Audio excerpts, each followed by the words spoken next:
Okay. Past adjustment. Now हामीले last video सम्ममा interest on capital correlated जति पनि केसेसहरु छ त्यसलाई हामीले complete गरिसक्यौं।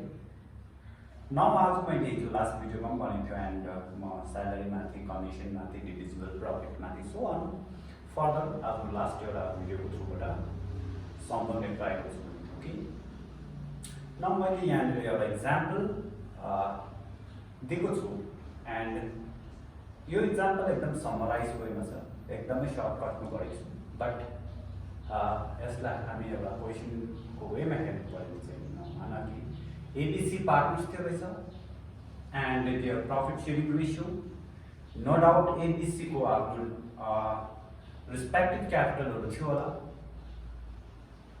And all partnership deed को अकर्डिङली हेर्नु पर्यो भने B was to be allowed monthly salary of ₹500, monthly salary of ₹500 and C ₹8,000 per annum 1 year ma annual salary चाहिँ C को 8,000 छ बट B को चाहिँ 500 monthly basis मा छ। Next is C was to be provided commission of ₹4,000 and 4,000 monthly पनि बनेको छैन, annually पनि बनेको छैन, per annum बनेको छैन भने 1 year को हो भनेर हामी कन्सिडर गर्छ एन्ड के भन्छ यो अकाउन्ट क्लोज गर्दाखेरि भने after closing accounts for the year it was found partner salary and commission was omitted. Both salary र commission दुईटै कुरा omit भएछ। ओके सो यो थियो एक्जाम्पल। नाउ अब यसको माथि हामीले एडजस्टमेन्ट गर्नु पर्यो भने कसरी गर्छ यसमाथि जाउँ। यसलाई नोट गर्नु पर्यो। ओके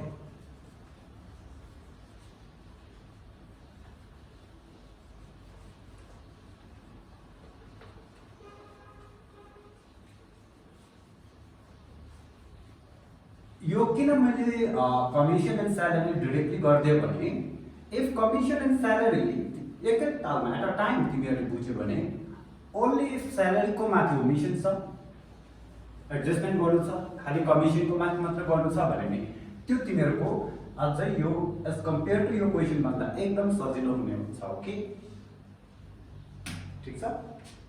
ओके नाउ हामी त फर्स्ट टोटल अमाउन्ट कतिको मिस्टेक हो भनेर हेर्नु पर्यो बट बिफोर दैट म तिमीहरूलाई फेरि पनि क्लियर गर्न चाहन्छु कि लाइक जति पनि appropriate expenses profit and loss appropriation अकाउन्टमा interest on capital partner salary partners commission यो तीनटैलाई कन्सिडर गर्न बिर्स्यो मीन्स यसलाई पहिला रेकर्ड गर्न बिर्स्यो भने यो पर्टिकुलर तीनटाको जुन चाहिँ जुनै पनिको टोटल अमाउन्ट जति पनि मिस्टेक भयो त्यो अमाउन्ट गएर लेख्नु बिर्स्यो भने त्यो अमाउन्ट गएर केसँग मर्ज हुन्छ डिभिजिबल प्रफिट। सो पास एडजस्टमेन्टमा यतिको लजिक चाहिँ याद हुनुपर्छ राइट। ओके अनि म यो क्वेसनलाई अहिले जुन चाहिँ तिमीहरूले ड्राफ्ट गर्यौ यो क्वेसनलाई कम्बिनेसनको हिसाबमा हो भने इन्ट्रेस्ट अन क्यापिटल र स्यालेरी पनि बनिन सक्थ्यो। Interest on capital drawings interest on drawings र स्यालेरी पनि हुन सक्थ्यो। इन्ट्रेस्ट अन क्यापिटल र कमिसन पनि हुन सक्थ्यो, त्यो पनि हुन सक्थ्यो कि नाउ स्यालेरी र कमिसनको माथि मिस्टेक एकदम सजिलो छ। So first you need to calculate what calculation of partner salary. यहाँ अगर एउटै मात्र पार्टनरले पाउँथ्यो भने डाइरेक्टली लेख्दा हुन्थ्यो। सो क्याल्कुलेट गर्नु पर्यो भने बी को कति छ 500 मन्थली छ भने इन्टु 12 दैट इज ₹6,000 यो लेखिन रहेछ पहिला अहिले एडजस्ट गर्दैछ।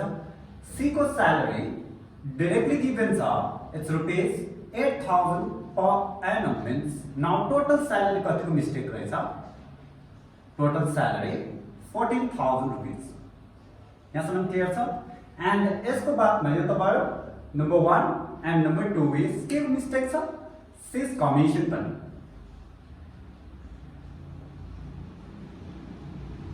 Sales commission C as compare to A र बी भन्दा ज्यादा एफिसिएन्ट पार्टनर थियो रहेछ, उसले ज्यादा सेल दिँदै थियो बिजनेसलाई एन्ड उसले कमिसन पाउँदै थियो रहेछ।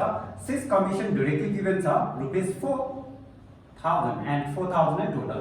सो टोटल इन टोटलमा हेर्नु पर्यो भने 18,000 को मिस्टेक छ। क्लियर। नाउ जब पनि एउटा भन्दा ज्यादा ओमिसनको काम गर्छौ, मिस्टेकको माथि काम गर्छौ, पहिला त तिमी टोटल खोज्नै पर्यो। फर्स्ट स्टेप 1 यो क्याल्कुलेसन फर्स्ट एकदम हुनु पर्यो। ठीक छ। नाउ यो क्याल्कुलेट गरिसकेर यसलाई एडजस्टमेन्ट टेबलमा कसरी प्रेजेन्ट गर्नु पर्यो यसको बारेमा हेरौँ। ओके, नाउ पुरा क्लियर छ। स्यालेरी 18,000 पाएन रहेछ पहिला भने त्यो स्यालेरी केमा गएर मर्ज भएको हुन्छ डिभिजिबल प्रफिटमा। अनि डिभिजिबल प्रफिट सोचेर पार्टनरले बाँडिसक्यो भने पनि very next partners current account capital अकाउन्टमा कहाँ पनि गइसकेको हुन्छ, क्रेडिट पनि भइसकेको हुन्छ। त्यसरी नै कमिसन बिर्स्यो भने कमिसन 4,000 रुपीस गएर केमा मर्ज भएको हुन्छ डिभिजिबल प्रफिटमा। डिभिजिबल प्रफिट सोचेर उनीहरूको भेरी नेक्स्ट पार्टनर्स क्यापिटल अकाउन्टमा के पनि भइसकेको हुन्छ क्रेडिट भइसकेको हुन्छ। ओके, सो यो हामी फर्स्ट बुझ्नु पर्यो इफेक्टलाई। ठीक। नाउ एडजस्टमेन्ट टेबल बनाउँदाखेरि टोटल नो डाउट पार्टनरहरु लेख्नु पर्यो ABC total clear and particular. आज खाली इन्ट्रेस्ट अन क्यापिटल बिर्सेको एउटा मात्र हैन। ओके, स्यालेरी मात्रै बिर्सेको, कमिसन मात्रै बिर्सेको कि स्यालेरी र कमिसनको कोही बेला दुईवटा आइटम बिर्सिनु सक्छ। त्यो टाइममा अलिकति पर्टिकुलर्सलाई टेक्निकल वेमा चलाउने ट्राई गरौँ। फर्स्ट त बुझ्यौ 14,000 टोटलको कुरा गरौँ, right. But before that particulars लेख्दा एउटा भन्दा ज्यादा छ भने amount to be credited, otherwise item to be credited, you can use term amount or item, best item to be credited भनेर एउटा हेडिङ दिनु and get number 1 यो पार्टनर स्यालेरी हो के पार्टनर स्यालेरी हो भने ए ले पाउँथ्यो नो, बी ले कति पाउँथ्यो 6,000 एन्ड सी ले 8,000, तब त टोटल 14 भएको। यो क्लियर छ क्वेशनको हिसाबले। एन्ड नम्बर 2 जुन पाउनु पर्ने करेक्ट कामले गर्दा हिजोसम्म त हामी डाइरेक्टली लास्ट भिडियोसम्म त interest on capital to be credited because एउटा मात्र कुरा थियो। ओके, सो दुईटा छ भने चाहिँ नाउ हामीले नम्बर वाइज गरेको चाहिँ एकदम राम्रो देखिन्छ। Okay, and here next total is 4,000 के हो यो सेल्स कमिसन पार्टनरको चाहिँ पार्टनर्सहरूले पाएको छैन, एउटाले मात्र सरी एकजनाले मात्र पाउँदैछन्। You have to write C's commission. सीले कमिसन कति पाउनु पर्थ्यो रहेछ 4,000 रुपीस, राइट। टोटल कसको सीको भने जब तिम्रो करेक्ट काम सक्छ तब तिमी एउटा सेपरेट टोटल बनाऊ। टोटल कति 18,000, हियर 12,000, हियर 6,000, हियर नो छैन। सधैँ हामी यो टोटल लेख्थेन इन्ट्रेस्ट अन क्यापिटलको टाइममा, तर अहिले चाहिँ के गर्नु जरुरी रहेछ टोटल गर्नु जरुरी रहेछ। कारण किन एउटा भन्दा ज्यादा मिस्टेक छ भने। ठीक छ, यो क्वेशनमा चाहिँ इन्ट्रेस्ट पनि बिर्सेको 1 2 3 हुन्थ्यो कि हुँदैन, तीनटाको wrong total wrong sorry item to be credited को करेक्ट कामको रङ कामको सेपरेट टोटल बनाउनुपर्छ। यहाँसम्म क्लियर छ। नाउ टोटल मिस्टेक कतिको भन्दा टोटल मिस्टेक 18 को एन्ड इन्डिभिजुअली हेर्नु पर्यो भने 14,000 स्यालेरीको मिस्टेक, 4,000 कमिसनको मिस्टेक छ। ओके, सो बट यही 18,000 चाहिँ पहिला प्रॉफिट एन्ड लस अफ अपरेसनमा यो 18,000 चाहिँ यहाँनिर गएन भने यो 18,000 चाहिँ डिभिजिबल प्रॉफिटमा गएर मर्ज भयो कि भएन, सो त्यही हो। एन्ड मिस्टेकमा लेख्न सक्छौ रङ काम के भएछ भन्दा जुन 18,000 टोटल अमाउन्ट छ यो चाहिँ अमाउन्ट रङली कसरी क्रेडिट भएछ amount Rangli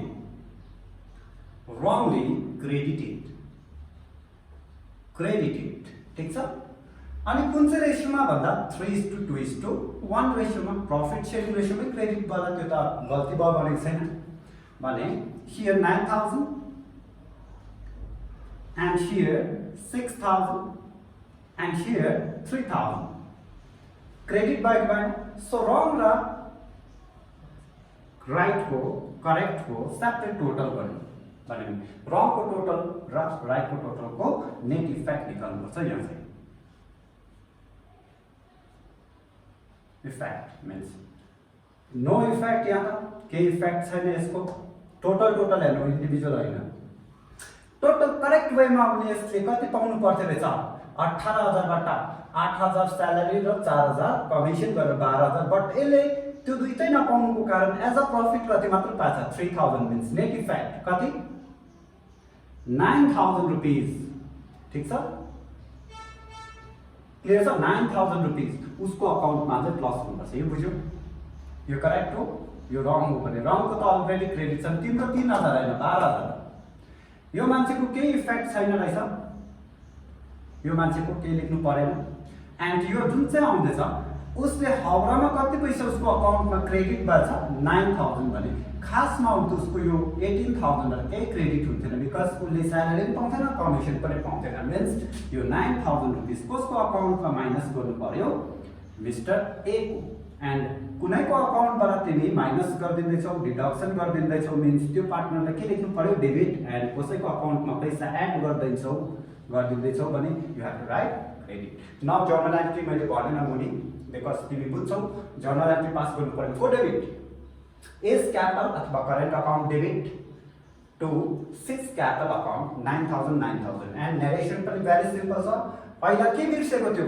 partner salary and partners commission omitted थियो नाउ के भयो एडजस्ट भयो त्यति नै लेख्नु हो यहाँनिर मैले journal entry further journal entry rectifying entry adjusting entry यो मैले गर्दिनँ ओके यहाँसम्म ठिक छ ओके नाउ कुरा अब यो यत्रो टेबल बुझ्ने एन्ड जर्नल एन्ट्री बुझ्ने स्टुडेन्टको लागि स्यालेरी मात्रै बिर्सेको भए बुझ्यो स्यालेरी मात्रै बिर्सेको भए स्यालेरी पहिला करेक्ट कसरी जान्छ लेख्थ्यौँ यही 14,000 लाई रङ के भयो अमाउन्ट टु बी क्रेडिटेड 14,000 को माथि गर्यौँ यो पनि क्लियर हुन्थ्यो स्यालेरी मात्रै भएको भए यहाँसम्म ठिक छ स्यालेरी मात्रै भएको के हुन्थ्यो okay partner salary to be credited अथवा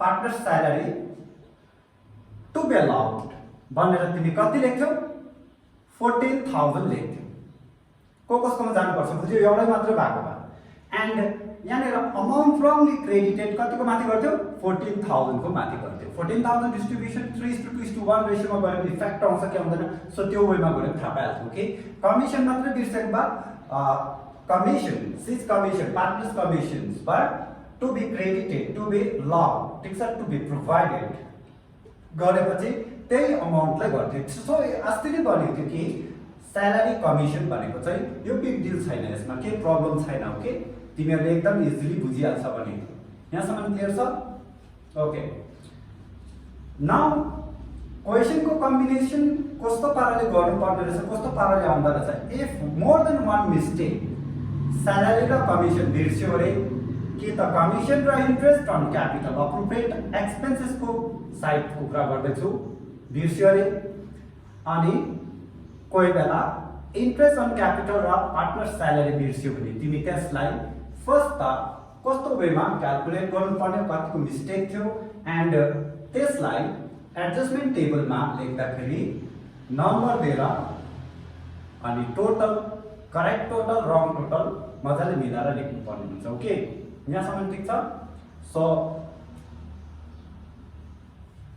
नाउ अब हामी कुरा गरौँ कम्प्लिट ओमिसन कम्प्लिट एरर डल्लै मिस्टेक भएको ओके जम्मै मिस्टेक भएको कुरा गरौँ सो यो एकदम इम्पोर्टेन्ट छ अगेन कम्प्लिट मिस्टेकको माथि हामी एउटा काम गरौँ बट यहाँनिर म अलिक सिम्पल गर्छु अनि लास्ट भिडियोमा जस्तो मैले इन्ट्रेस्ट अन क्यापिटल र इन्ट्रेस्ट अन ड्रइङ्स चाहिँ ओपनिङसँग गराएको थियो, बट मैले तिमीलाई होमवर्क चाहिँ क्लोजिङबाट दिएको थिएँ। त्यस्तो पाराले नै यहाँ पनि म अहिले क्वेसन्स अलिकति एक्सटेन्ड हुन्छ, लामो हुन्छ भनेर सिम्पलमा गर्छु अनि लास्टमा म कन्क्लुड गर्छु। इफ क्वेसनको प्रोभाबिलिटी, क्वेसनको पोसिबिलिटी त्यस्तो वेमा छ भने त्यसलाई कसरी तिमी अन्डरस्ट्यान्डिङ दिनुपर्ने भन्ने कुरा पनि डिस्कस गर्दैछु। ओके, नाउ म एउटा सानो फेरि अगेन नेक्स्ट एक्जाम्पल सब हेडिङ छ। अहिले त के बिर्सेको बुझ्यौ? क्लियर छ? बिफोर द्याट एउटा सानो जुन चाहिँ एडजस्टमेन्ट तिमी आफै गर्न सक्छौ, त्यो चाहिँ म यहाँ गराउँदिनँ, जस्ट डिस्कस मात्रै गर्छु। मान कि एबिसी को बीचमा 3:2:1 प्रॉफिट शेयरिंग रेशियो थियो। प्रॉफिट शेयरिंग रेशियो अथवा प्रॉफिट अथवा लस शेयरिंग रेशियो क्लियर छ? अनि 1 इयर मा उनीहरुले प्रॉफिट जुन चाहिँ डिभिजिबल गर्नु लायकको प्रॉफिट चाहिँ से 30,000 रुपैयाँ थियो। क्लियर? यो चाहिँ कुन चाहिँ रेशियोमा बाँड्नु पर्थ्यो? उनीहरुको एग्रेट रेशियो 3:2:1 भनेको बा चाहिँ यसको अकाउन्टमा कति जान्थ्यो? 15,000, यसको अकाउन्टमा 10,000 एन्ड यसको अकाउन्टमा 5,000 जान्थ्यो एग्रेट रेशियोमा हो भने। ठीक छ? बट उनीहरुले एग्रेट रेशियोमा नबाडेर यो 30,000 लाई इक्वली बाँडेछ भने त्यो मिस्टेक भएको भएन भन्यो भने त्यो करेक्ट बुझ्यो? रङ कति रहेछ? 10 इच बाँडेछ। 10,000 रुपैयाँ बाँडेछ भने यो कसको अकाउन्टमा क्रेडिट भइसकेको छ? रङ चाहिँ 10,000 क्रेडिट बन्ने। यो मान्छेको अकाउन्टबाट माइनस हुन्छ कि हुँदैन? यो मान्छेको अकाउन्टमा के हुन्छ? त्यो प्रॉफिट प्लस हुन्छ, बिकज उसले पहिला प्रॉफिट कति पाएछ? 10,000 कति पाउनु पर्ने मान्छे? 15,000 भने अझ 5,000 नेट इफेक्ट जुन चाहिँ डिफरेन्स 5,000 एड गरिदिनु पर्छ कि पर्दैन? यो मान्छेको अकाउन्टबाट 5,000 माइनस गर्नुपर्छ। त्यो हो डिभिजिबल प्रॉफिटको माथि। क्लियर छ? अनि यो कुरालाई लेख्नु पर्यो, तिमीले ड्राफ्ट गर्नु पर्यो, पर्टिकुलर्स लेख्नु पर्यो भने एडजस्टमेन्ट टेबल सिम्पल हुन्छ। टोटल प्रॉफिट 30,000 नै लेख्छ, profit wrongly distributed, wrongly credited लेख्नु पर्यो अनि profit to be credited, to be distributed. ठीक छ? सो यो पाराले तिमी एडजस्ट गर्न सक्छौ। कुन चाहिँ भेरी सिम्पल रहेछ? पार्टनर्स स्यालेरी बुझ्यौ, पार्टनर्स कमिसन बुझ्यौ एन्ड डिभिजिबल प्रॉफिट अगर 3:1 मा बाँड्नु पर्यो, 1:3 मा बाँड्यो भने त्यो मिस्टेक हो। अनि त्यो त एकदम इजी हो, त्यस्तो क्वेशनहरु यहाँनिर हामी डिस्कसनमा लिनु मिल्दैन पनि। ओके, तिमीले एक्जाम्पलहरु बुक्समा खोजेर हेर्यो भने तिमी एकदम क्लियर भइहाल्छ। ठीक छ? नाउ म अब यसको भेरी नेक्स्ट तिमीहरुलाई अघि भन्यो कि लाइक कम्प्लिट ओमिसनको माथि कुरा गर्छु। कम्प्लिट ओमिसनलाई